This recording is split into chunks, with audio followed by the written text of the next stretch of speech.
إن الحمد لله نحمده ونستعينه ونستغفره ونعوذ بالله من شرور أنفسنا ومن سيئات أعمالنا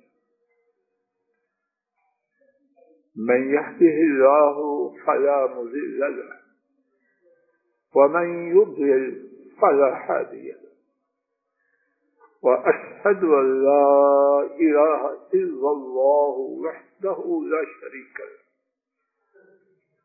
وأشهد أن محمدا عبده ورسوله صلوات ربي وسلامه عليه.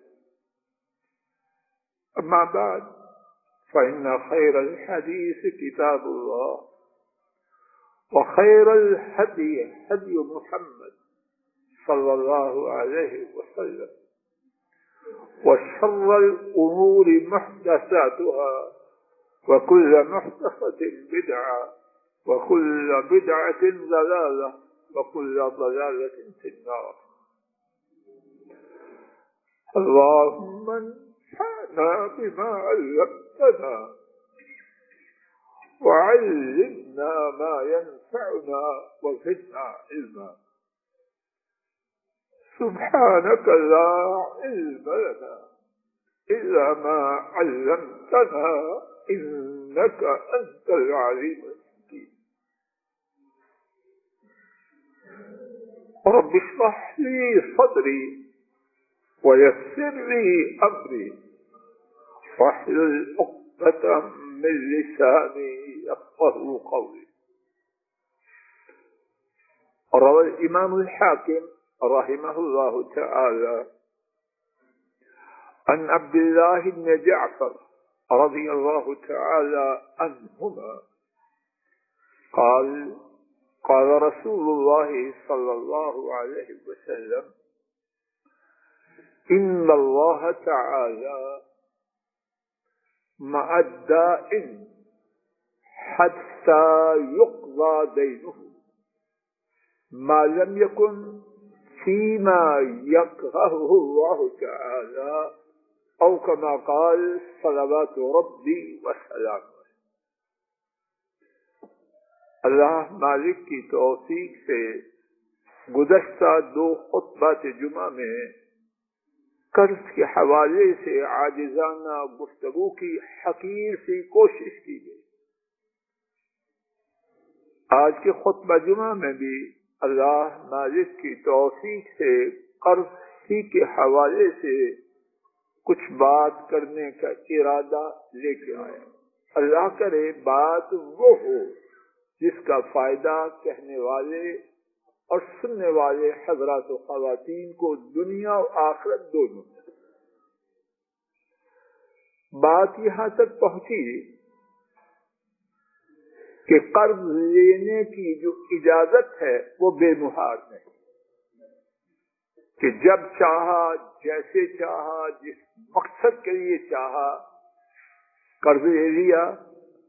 ایسی بے ضابطہ کی ایسی بے اصولی زندگی اسلام اس کو اپنے ماننے والوں کے لیے پسند نہیں کرتا. قرض لینے کی اجازت ہے مگر اس کے لیے شروط ہے. ایک شرط کا ذکر پہلے گزر چکا کہ شرط کے قرض کسی ٹھیک مقصد کے لیے لیا جائے. اسی شرط کا دوسرا پہلو چاہیے تو نیا نمبر دے لیجئے یا اسی نمبر کے ساتھ ملا لیجئے کہ قرض کسی ایسے مقصد کے لیے نہ ہو جو اللہ تعالیٰ کو ناپسند ہے. ایسا قرض لینے کی شریعت میں کوئی گنجائش نہیں. ابتدا میں جو حدیث شریف پڑھی امام حاکم رحمہ اللہ نے اسے روایت کیا. حضرت عبداللہ بن جعفر رضی اللہ تعالی عنہما انہوں نے بیان کیا رسول اللہ صلی اللہ علیہ وسلم نے ارشاد فرمایا یقیناً اللہ تعالی قرض لینے والے کے ساتھ ہوتے ہیں. اللہ اکبر. کب تک ہوتے ہیں؟ یہاں تک کہ اس کا قرض ادا نہ ہو جائے. کتنی بڑی بات. لیکن اس کے بعد شرط لگائی کہ اللہ کی معیت. اس کے لیے اس حدیث میں ایک شرط کو بیان کیا، اور وہی آج کے خطبہ جمعہ کی قرض لینے کے حوالے سے پہلی شرط کیا ہے؟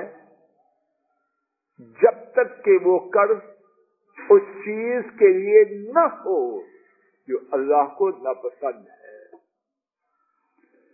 اگر قرض لیا ناپسندیدہ بات کے لیے جو اللہ کے ہاں ناپسندیدہ ہے، تو پھر اللہ تعالی کی معیت ایسے قرض لینے والے کے ساتھ نہیں ہوتی. یہ بات کن کی ہے؟ یہ نہ سمجھے ہم تو بڑے صوفی چراغ دین ہیں، ہمارے بارے میں نہیں، ہمارے بارے میں. کیسے؟ مثال سے عرض کرتا ہوں، اللہ کی توفیق سے نہ کوئی نشانہ ہے اور نہ کوئی مستثنا ہے، سب کے لیے بات.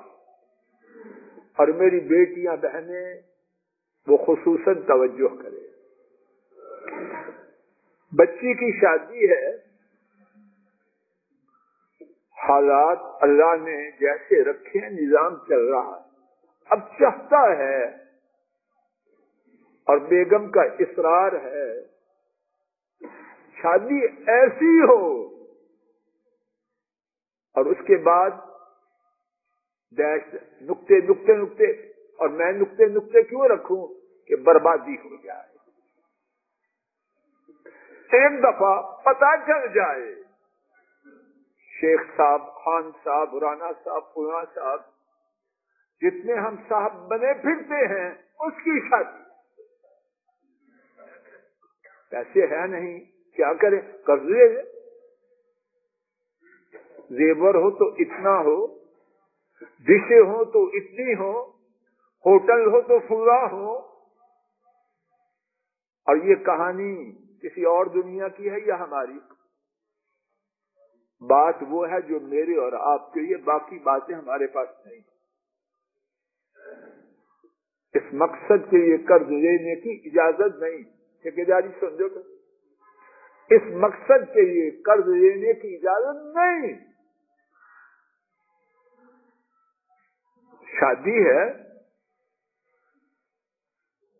اپنی حیثیت کے مطابق خرچ کرے.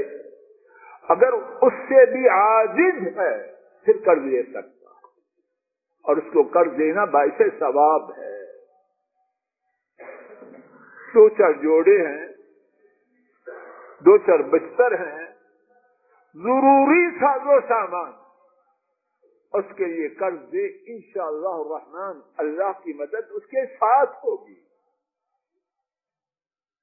اب یہ ہو، اور باقی تفصیلات آپ مجھ سے زیادہ آگاہ ہیں، اچھی طرح نوٹ فرما لیجیے. ہر وہ خرچ جو خرچ کرنے والے کی طاقت سے باہر ہے اس کی اجازت ہے. ایک آدمی ہے، اس کو طاقت ہے 500 روپے کی کپڑے کا سوٹ بنا لے، کہ اس کی حیثیت ہے. اگر 1500 کا بناتا ہے تو حرام ہے، جائز نہیں. کیوں بناتا ہے؟ دو چار جوڑوں سے گزارا ہو جاتا ہے، اب سے کپڑے بناتا ہے کہ پورا سیزن گزر جائے، کپڑوں کی باری نہ آئے. تو کیا یہ جائز ہے؟ میں معمولی جو پڑھا اس کے مطابق ناجائز. اور ان کپڑوں میں کوئی کپڑا ایسا نہیں جو کپڑا ہونے کے اعتبار سے ناجائز ہو، جائز ہے. مرد ہے ریشمی لباس نہیں، ٹھیک یہ بات ہے، لیکن طاقت سے باہر ہے، ہماری شریعت اس کی اجازت نہیں دیتی۔ حضرات و خواتین، اللہ کے لیے اپنے آپ پر، اپنی جانوں پر، اپنی اولادوں پر ترس کیجئے کہ ہمارے معاملات ایسے ہیں، اپنی حدود کے اندر رہتے ہیں، شریعت میں اس کی اجازت نہیں، جب اس کی اجازت نہیں تو اس کے لیے قرضہ لینے کی اجازت کہاں ہوگی؟ اور دوسرا معاملہ بربادی کا تبذیر، کہ وہ کام سرے سے ہے ہی حرام، اپنی طاقت کے اندر بھی ہو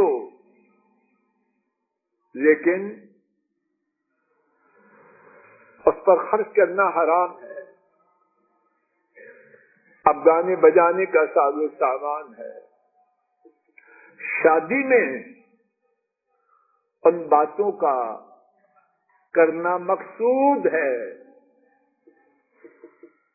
کہ آدمی کتنا مالدار ہو، اس کے لیے کرنا حرام ہے، اس کے لیے قرض لینے کی اجازت ہو۔ اچھی طرح نوٹ کر لیجئے، سبحان اللہ جزاک اللہ کہہ کے بات ختم نہ ہو جائے۔ ہر وہ مقصد جس کے لیے قرض لیا جا رہا ہے اور اس مقصد پر خرچ کرنا میری آپ کی طاقت سے باہر ہے، اس کی اجازت ہے۔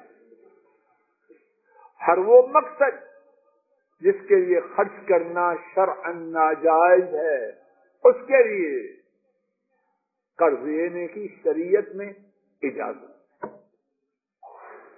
قرض لینے کے لیے تیسری شرط، امام بخاری رحمہ اللہ تعالی نے حضرت ابو ہریرہ رضی اللہ تعالی عنہ سے روایت کیا، نبی کریم صلی اللہ علیہ وسلم نے فرمایا، من اخذ اموال الناس يريد اداءها ادى الله عنه، جو شخص قرض لیتا ہے اور اس کا مقصد، اس کا ارادہ، اس کی نیت اس کو ادا کرنا ہے تو اللہ تعالی اس سے ادا کروا دے۔ اسی حوالے سے مزید کچھ احادیث سماعت فرمائیے۔ امام احمد ام المؤمنین عائشہ صدیقہ رضی اللہ تعالی عنہا سے روایت کرتے ہیں، نبی کریم صلی اللہ علیہ وسلم نے فرمایا، ما من عبد كانت له نیۃ فی اداء دینه الا كان له من اللہ عون، کوئی بندہ ایسا نہیں کہ وہ قرض لیتا ہے اور قرض ادا کرنے کی نیت ہے تو کیا ہوتا ہے مگر اس کے لیے اللہ کی طرف سے مدد۔ حضرات و خواتین رک جائیے، اللہ کی مدد ہو تو قرض ادا نہ ہو ممکن ہے؟ الا كان له من اللہ عون، مگر اس کے لیے اللہ کی طرف سے مدد ہوتی۔ اور ایک دوسری روایت میں ہے، الا كان معه من اللہ عون وحافظ، اس کے لیے جب قرض لیتے ہوئے نیت یہ ہے کہ ادا کرنا ہے، اللہ کی طرف سے مدد ہوگی اور اللہ کی طرف سے ایک نگہبان اس کے لیے۔ اللہ اکبر! اگر اب رب کی طرف سے حافظ موجود ہو تو وہ بندہ ضائع ہو سکتا ہے؟ قدم قدم پہ ربانی گارڈ، اب اس کا کوئی معاملہ بگڑ سکتا ہے؟ اور طبرانی کی روایت میں ہے ایک اور فائدہ، وَسَبَّبَ لَهُ رِزْقًا، اللہ نوٹ فرمائیے، اللہ اس کے لیے رزق کا سبب بنا دے۔ لوگ اپنی اپنی زندگیوں پر غور کریں، کیا ہمارے ساتھ اللہ کے فضل و کرم سے ایسے ہوا ہے کہ نہیں؟ اگر نہیں ہوا تو کیا ہم نے ایسے لوگ دیکھے اور سنے ہیں کہ نہیں؟ اللہ نے ایسا سبب بنایا کہیں کے کہیں پہنچ گیا۔ ہوتا ہے کہ نہیں ہوتا؟ جگہ تھی کوئی پوچھتا نہیں تھا، اللہ نے وہاں مارکیٹ کا رخ کر دیا۔ انقلاب آتا ہے کہ نہیں؟ لاکھوں کی جگہ کروڑوں میں لینی مشکل ہو جاتی۔ اللہ قادر ہیں، مٹی کو چاہے سونے میں تبدیل کر دیں اور نہ چاہیں تو پلازے بجائے فروخت ہونے کے، کرائے پہ جانے کے، ان کے لیے چوکیدار رکھتے تھے۔ تو کیا بات عرض کی جا رہی ہے؟ اگر قرض لیتے ہوئے ارادہ ہے پختہ، اور ارادہ پختہ ہے کہ نہیں عرش والے رب خوب جانتے ہیں، وہاں اداکاری، دھوکے بازی، لمبی زبان، چالاکی، ہوشیاری، اس کی کوئی حیثیت۔ کیا ہوتا ہے؟ احادیث سے 4 باتیں ہم نے اللہ کی توفیق سے سنی۔ نمبر 1، اللہ تعالی کی طرف سے اس کے ساتھ مدد ہوتی ہے، اللہ کی طرف سے اس کے لیے حفاظت کرنے والا ہوتا ہے، نگہبان ہوتا ہے۔ نمبر 3، اللہ اس کے لیے رزق کا سبب بنا دیتا۔ بیٹے ان پر خرچ ہی خرچ تھا، اللہ نے صورت بنائی، باہر چلا گیا، ڈالر، ریال اور پاؤنڈ ہی پاؤنڈ بن۔ کتنے غریب گھرانے، ان کے نقشے بدلے ہیں کہ نہیں بدلے؟ کس نے بدلے ہیں؟ عرش والے رب۔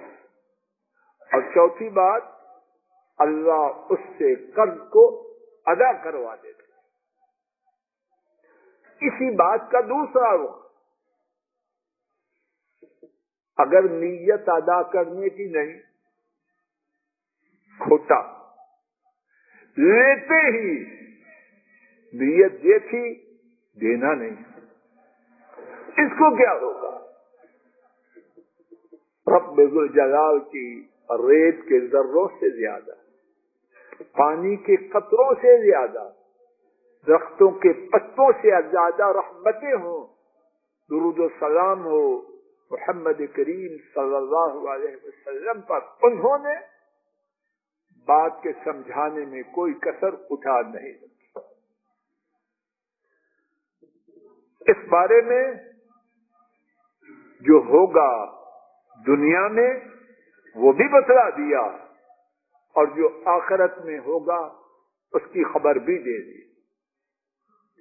امام بخاری رحمہ اللہ نے حضرت ابو ہریرہ رضی اللہ تعالی عنہ ان کے حوالے سے روایت کیا، نبی کریم صلی اللہ علیہ وسلم نے فرمایا،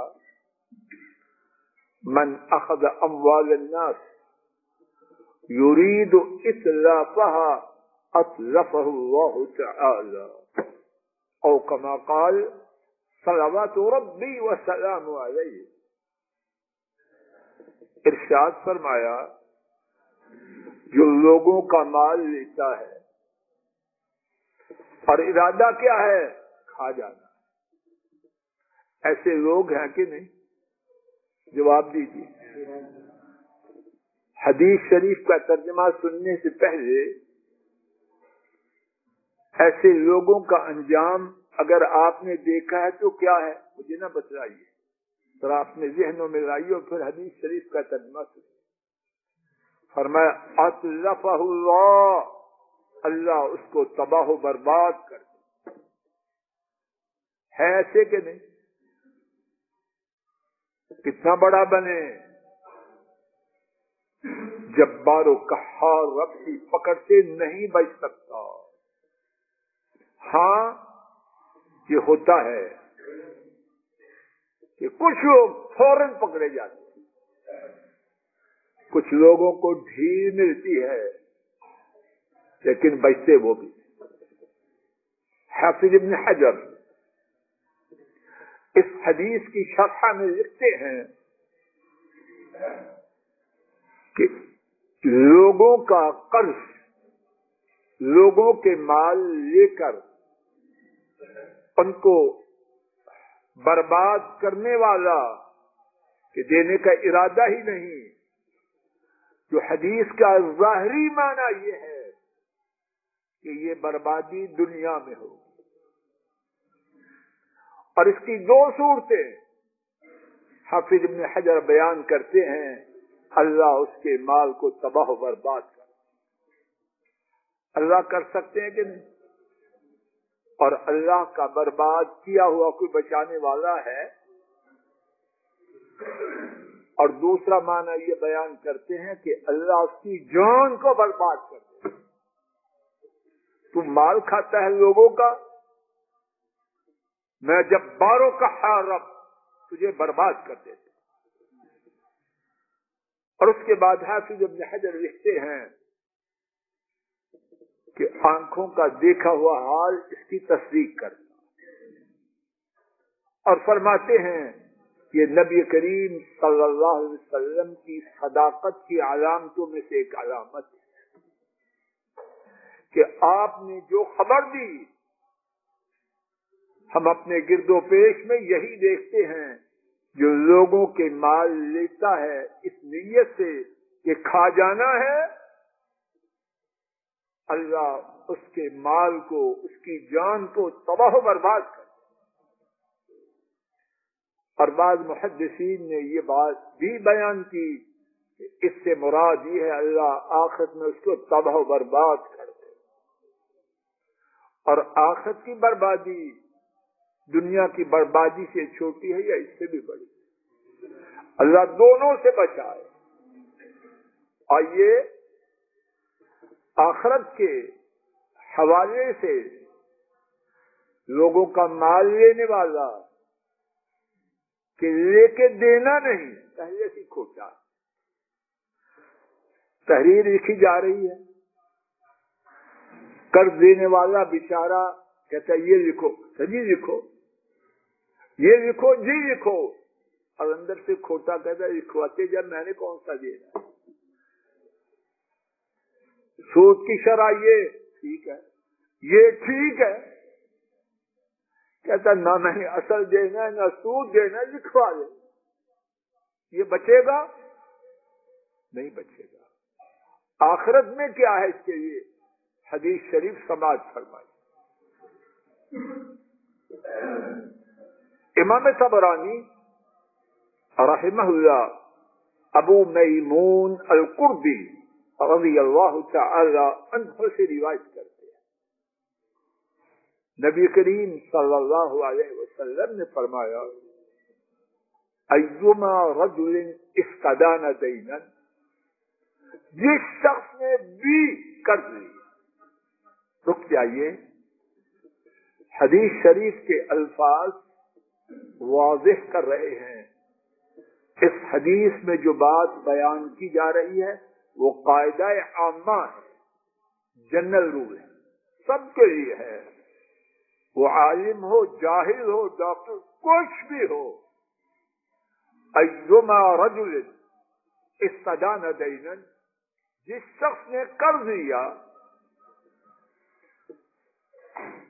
لا يريد ان يؤديه الى صاحبه، اور اس کا ارادہ یہ ہے قرض دینے والے کا ادا نہیں کرنا، حتی اخذ مالہ، اس ارادے سے مال لے لیا، وَلَمْ يُؤَدِّ إِلَيْهِ دَيْنَهُ، ارادہ بھی برا، اب قرض ادا بھی نہیں کیا، فمات، تو موت آ گئی۔ اب کیا ہوگا؟ لقی اللہ تعالی وهو سارق، اس کی اللہ تعالی سے موت، اس کی اللہ تعالی سے ملاقات ہوگی۔ کیا مطلب؟ روز قیامت محشر میں دربار رب العالمین میں پیشی ہوگی، تو کس حیثیت سے جائے گا؟ وَهُوَ سارق، چور کی حیثیت سے رب العالمین کے دربار میں پیش کیا جائے۔ اللہ اکبر! اللہ اس سے پہلے چور بننے کی کرتوت سے پہلے ایمان و عافیت سے لے، ایسی زندگی کا فائدہ ہے جس میں یہ کرتوت ہو کہ اس کرتوت کی وجہ سے دنیا میں بہت کچھ بنتا تھا، گاڑی اچھی ہو، کپڑے اچھے ہوں، ٹوپی ایسی ہو، نام سے پہلے بھی کچھ ہو، بعد میں بھی کچھ ہو، اور وہاں پوری مخلوق کے سامنے رب العالمین کے محمد کریم صلی اللہ علیہ وسلم بھی ہوں، بابا آدم سے لے کر قیامت تک کے تمام لوگ ہوں، اور یہ پھنے کھائیں اس وقت اس کے لیے جو ٹائٹل میں یہ کیا ہے؟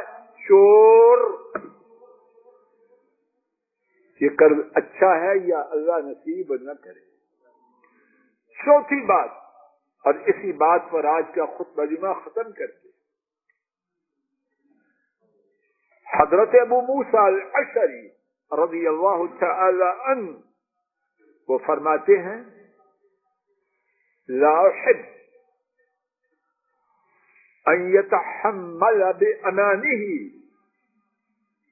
ما ليس عنده، میں پسند نہیں کرتا کہ وہ قرض وہ چیز لے جو اس کی طاقت میں۔ کیا مطلب؟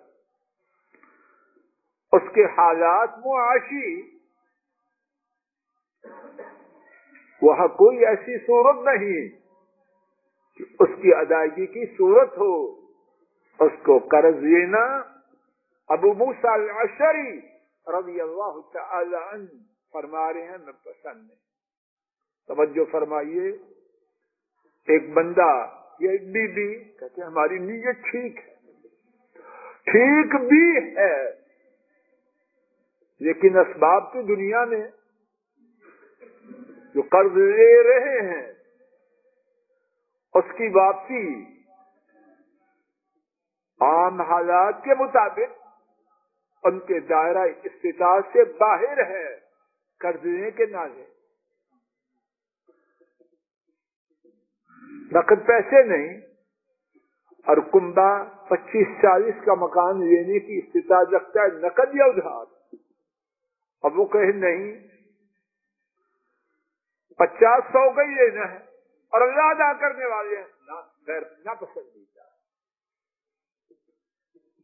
سچی نیت بھی ہو، مقصد درست بھی ہو، لیکن